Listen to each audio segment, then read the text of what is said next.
Hello everyone, I hope आप सभी को वीडियो पसंद आ रही होंगी और आपको हेल्प कर रही होंगी आपकी स्टडी बनाने के लिए। मैंने ये जो आज की वीडियो हमने बनाई है ये है आपका बेसिक ऑफ लीनियर इक्वेशन। मैंने इससे पहले एक वीडियो डाली थी जिसमें आपने ग्राफिकल मेथड पढ़ा था कि कैसे ग्राफिकल मेथड से हम लीनियर इक्वेशन को सॉल्व करते हैं। अब हम पढ़ेंगे कि कैसे आप पता करोगे कि जो हमने लाइंस ड्रॉ की हैं वो इंटरसेक्टिंग है या पैरेलल है या कोइंसिडेंट है। उसके लिए कैसे आप A1 A2 B1 B2 आप कैसे उनको फाइंड करोगे, कैसे उनके रेशो फाइंड करोगे। तो ये जिस अच्छे से इस वीडियो को देखिए और आई होप ये वीडियो आपको देखने के बाद 100% ये टॉपिक आपको क्लियर हो जाएगा और कभी भी आप फिर मिस्टेक नहीं करोगे लाइंस को चेक करने में कि वो कोइंसिडेंट है, पैरेलल है और इंटरसेक्टिंग है। और आप सब जैसे जानते हो कि जब हमारे पास इंटरसेक्टिंग लाइंस होती हैं हम उसी कंडीशन में x और y की वैल्यू को कैलकुलेट कर सकते हैं। और इस वीडियो में हम ये भी डिस्कस करते हैं कि किस लाइन के लिए किस टाइप के सोल्यूशन होते हैं। तो ज़्यादा डिस्कशन ना करते हुए हम सीधा चलते हैं हमारी वीडियो पर। और वीडियो को लाइक कीजिए, सब्सक्राइब कीजिए, वीडियो को पूरा देखिए और प्रैक्टिस करते रहिए, क्योंकि जितनी आप प्रैक्टिस करोगे मैथ उतनी ही ज़्यादा क्लियर होती जाएगी। ओके स्टूडेंट्स, तो देखिए स्टूडेंट, ये जैसे कि मैं दिखाता आज हम करेंगे pair of linear equation in two variable. तो जनरल इक्वेशन क्या होती है, ax plus V Y plus C equal to 0। ये हमारी जर्नल फॉर्म होती है किसकी बेटा, linear equation in two variable. अब हमने यहाँ पर टू वेरिएबल वर्ड का यूज क्यों किया है, क्योंकि यहाँ पर दो वेरिएबल है, एक आपका x है और एक आपका y है। तो उसके लिए मैंने यहाँ पर लिख भी रखा है कि for linear equation a and b never be 0। अब यहाँ पर ये a और b नेवर बी 0 क्यों नहीं हो सकते, क्योंकि सपोज अगर a 0 हो गया दैट मीन्स ये जो टर्म है ये नेग्लेक्ट हो जाएगी, तो हमारे पास वन वेरिएबल बचेगा। और अगर b 0 है तो ये टर्म नेग्लेक्ट हो जाएगी, तो हमारे पास सिर्फ x बचेगा। तो हमारा जो linear equation in two variable है वो तो फिर बचेगा ही नहीं, इसलिए a और b कभी भी 0 नहीं हो सकते। तो ये तो जनरल इक्वेशन थी, बट हमें क्या चाहिए, पेयर। तो चलिए हम पेयर ले लेते हैं। तो पेयर ऑफ लीनियर इक्वेशन क्या है, a1x b1y c1 equal to 0। यहाँ पे मैंने 1 1 इसलिए लिया है क्योंकि ये हमारी फर्स्ट इक्वेशन है, और ये a2x plus b2y plus c2 equal to 0 ये हमारे सेकेंड इक्वेशन के लिए है, जहाँ पर a b और c क्या हमारे बेटा रियल नंबर्स हैं। दैट मीन्स की वैल्यू कुछ भी हो सकती है, डेसिमल में, रूट में, फ्रैक्शन में, एनीथिंग। और x और y हमारे पास बेटा वेरिएबल है। तो चलिए जो हम मेथड है कि लीनियर इक्वेशन को हम कितने मेथड से सॉल्व कर सकते हैं, मैंने वो उसके बारे में बताता हूँ मैं आप लोगों को। तो method to solve pair of linear equation, इसके लिए दो टाइप के मेथड है, एक है आपका ग्राफिकल मेथड और एक है आपका एल्जेब्रिक मेथड। तो आज हम जो डिस्कस करेंगे वो क्या है बेटा, हमारा ग्राफिकल मेथड। तो ग्राफिकल मेथड में क्या आएगा, चलिए हमने लेट कर लेते हैं, let two linear equation a1x plus b1y plus c equal to 0 और a2x plus b2y plus c2 equal to 0। ये हमारी जनरल इक्वेशन थी, और इसके लिए हमें चलिए एक एग्जांपल लेते हैं ताकि ये हमारी टॉपिक क्या हो, अच्छे से क्लियर हो सके। तो हमने एक एग्जांपल लिया है 2x plus 3y equal plus 14 equal to 0 and 3x plus 4y plus 9 equal to 0।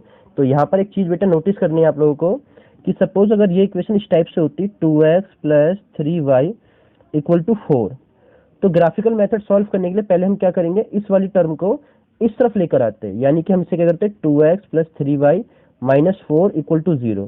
तो जब तक बेटा इक्वल टू में 0 नहीं होगा तब तक हम a, b और c की वैल्यू को नोट डाउन नहीं कर सकते हैं।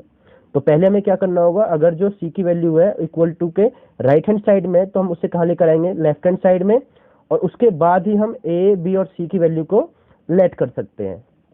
तो जैसा कि मैंने यहाँ पे ऑलरेडी कर रखा है, और सेकंड इक्वेशन है 3x plus 4y plus 9 equal to में 0। सो a1 हमारे पास, क्योंकि a जो है वो हमारा x का कोफिशिएंट होता है तो 2 आ गया, और b हमारा y का कोफिशिएंट होता है इसलिए 3 आ गया, और c हमारा कांस्टेंट है तो ये 4 आ गया, और a2 3, b2 4 और c2 9। तो चलिए हम पहले क्या फाइंड करेंगे, इनके रेशो। तो रेशो क्या है बेटा, a1 अपॉन में a2 2/3, b1 अपॉन में b2 3/4, c1 अपॉन में c2 4/9।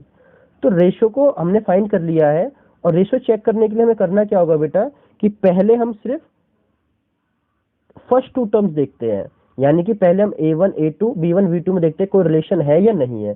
c1 पे तो हम बाद में जाएंगे, पहले हम किसमें देखेंगे, a1 a2 और b1 b2 में। तो आप ध्यान से देख सकते हो फर्स्ट कंडीशन के लिए कि जो a1 अपॉन में a2 है और b1 अपॉन में b2 है, दोनों ही क्या है, डिफर है। ये 2/3 है, ये 3/4 है।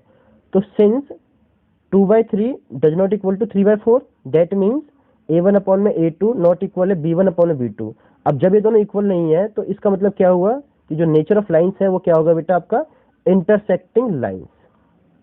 ओके स्टूडेंट्स, तो बात समझ में आई कि यदि A1 अपॉन में A2 और B1 अपॉन में B2 नॉट इक्वल है तो लाइंस क्या हमारी बेटा, इंटरसेक्टिंग होगी। और अगर लाइन इंटरसेक्टिंग है तो हमारे पास जो सॉल्यूशन है वो क्या है बेटा, यूनिक सॉल्यूशन है। और दूसरे वर्ड में अगर बात करें तो ओनली वन सॉल्यूशन है। दैट मीन्स एक्स की एक ही आंसर होगा और वाई का भी एक ही आंसर होगा। और इन्हें हम बोलते हैं कंसिस्टेंट लाइन। क्या बोलते हैं बेटा, कंसिस्टेंट लाइंस और कंसिस्टेंट इक्वेशन। कंसिस्टेंट मतलब क्या होता है कि ये जो दोनों लाइंस हैं वो एक दूसरे को के बीच में एक पॉइंट ऑफ कांटेक्ट आएगा।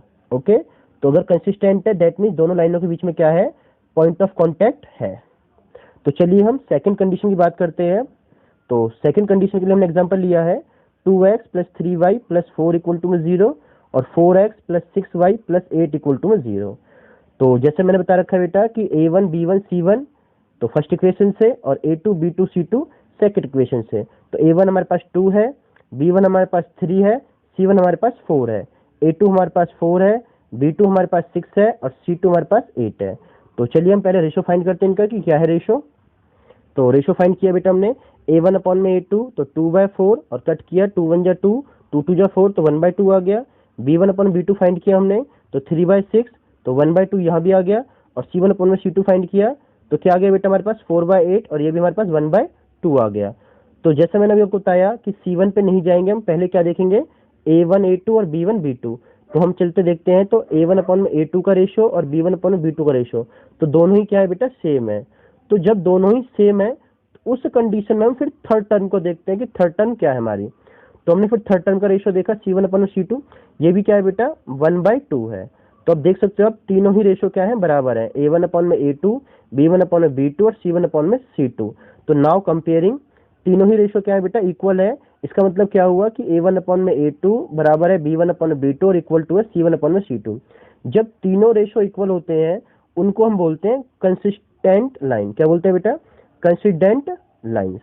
कंसिस्टेंट लाइन का मतलब क्या होता है, यहाँ पे आप ध्यान से देखोगे तो यहाँ पे दो पेन का मैंने इसलिए यूज किया है, ये नीचे वाला आपका ब्लैक है और ऊपर वाला आपका रेड है।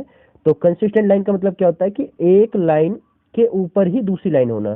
सपोज जैसे मैंने ये वाला एक लाइन मैंने मान ली है और इसी लाइन के ऊपर मैंने ये दूसरी लाइन को प्लॉट किया है। तो आप देख सकते हो यहाँ पे ये दोनों एक दूसरे क्या कर रहे हैं, ओवरलैप कर रहे हैं। तो इन्हें हम बोलते हैं कंसिस्टेंट लाइंस। ओके, और कंसिस्टेंट लाइन में क्या होते हैं, इनफाइनाइट नंबर ऑफ क्या होते हैं, पॉइंट ऑफ कांटेक्ट। इसलिए यहाँ पर क्या होता है, इनफिनाइटली मैनी सॉल्यूशन। अब यहाँ पर मैनी सॉल्यूशन है यानी कि एक्स की और वाई की वैल्यू की कोई फिक्स नहीं है, कितनी भी हो सकती है वो। और ये भी क्या है आपकी कंसिस्टेंट इक्वेशन है क्योंकि यहाँ पे भी क्या है आपका पॉइंट ऑफ कांटेक्ट है। तो चलिए हम आप आते हैं हमारी थर्ड कंडीशन पे। तो फोर्थ थर्ड कंडीशन, और हमने एग्जांपल लिया है 3x + 2y - 4 इक्वल टू में 0 और 6x + 4y + 9 इक्वल टू में 0। तो चलिए बेटा A1 हमारा 3 हो गया, B1 हमारा 2 है और C1 हमारा -4 है और A2 हमारा 6 है, B2 हमारा 4 है और C2 हमारा 9 है। तो सेम हम रेशो फाइंड करेंगे तो A1 अपॉन में A2 दैट मीन्स 3/6 तो कट कीजिए 1/2 और B1 अपॉन B2 कट कीजिए 2/4 को 1/2 आ गया। और हम C1/C2 फाइंड करते हैं तो -4/9। तो जैसे मैंने आपको बताया कि पहले हम क्या चेक करेंगे A1/A2 और B1/B2। तो यहाँ पर आप देख सकते हो अगर A1/A2 और B1/B2 दोनों ही क्या है बेटा, इक्वल है। अब जब ये दोनों इक्वल है उसी कंडीशन में हम थर्ड टर्म को देखते हैं। अगर सपोज कीजिए ये दोनों इक्वल नहीं होते जैसे कि हमने पहली कंडीशन में देखा था तो हमारा जो कंपैरिजन है वो वहीं पर खत्म हो जाएगा और हम उसे क्या लिख देंगे, इंटरसेक्टिंग लाइंस। चाहे फिर थर्ड वाला पार्ट इक्वल हो बट हमें उससे कोई मतलब नहीं है, पहले हमें क्या देखना है, फर्स्ट और सेकंड को। अगर फर्स्ट और सेकंड इक्वल नहीं है तो हमारा सवाल वहीं पर खत्म और हम क्या लिख देंगे उन्हें, इंटरसेक्टिंग लाइंस। और अगर फर्स्ट और सेकंड बराबर है उस कंडीशन में हम थर्ड देखते हैं। तो अब हम देख सकते हैं यहाँ पे कि दोनों बराबर है और तीसरा वाला इक्वल नहीं है। तो A1 अपॉन में A2 इक्वल है B1 अपॉन में B2 नॉट इक्वल है C1/C2 को। तो इस कंडीशन को हम बोलते हैं पैरेलल लाइंस। यहाँ पर देखिए ग्राफिकल रिप्रेजेंट भी किया है, दोनों लाइंस क्या है बेटा हमारी पैरेलल है। और पैरेलल लाइंस में क्या होता है बेटा, पैरेलल लाइंस में क्या होता है बेटा, नो सॉल्यूशन। नो सॉल्यूशन क्यों होता है? क्योंकि बेटा जब दोनों लाइन एक दूसरे को टच ही नहीं करेंगी, इंटरसेक्ट ही नहीं करेंगी, तो उनके बीच में पॉइंट ऑफ कांटेक्ट भी नहीं होगा। जब उनके बीच में पॉइंट ऑफ कांटेक्ट नहीं होगा तो एक्स और वाई की वैल्यू भी नहीं होगी, और इस कंडीशन में हम बोलते हैं inconsistent equation. Okay students, so I hope student आप लोगों को ये सारी कंडीशन समझ में आई होगी, और इसको बहुत ध्यान से आपको देखना है। और अलग अलग टाइप के एग्जांपल्स आपकी बुक्स में है, एनसीईआरटी बुक में भी सवाल है, और आपके और भी रेफरेंस बुक्स हैं, तो वहाँ पे आप सवाल को देखिए और रेशियो फाइंड कीजिए और उनको ट्राई कीजिए, प्रैक्टिस कीजिए, और जितनी ज़्यादा प्रैक्टिस करोगे उतनी ज़्यादा क्या होगा, आपके टॉपिक क्लियर होगा। तो इतना श्योर हो बेटा कि जिसने इसे ध्यान से समझ लिया और वीडियो को ध्यान से देखा है, तो उसको फ्यूचर में कभी भी इसको लेकर के डाउट नहीं आ सकता। तो चलिए स्टूडेंट, यहाँ पे मैं अपनी वीडियो खत्म करता हूँ, और नेक्स्ट वीडियो में हम इससे रिलेटेड सम को डिस्कस करेंगे। तो थैंक यू आप सभी का।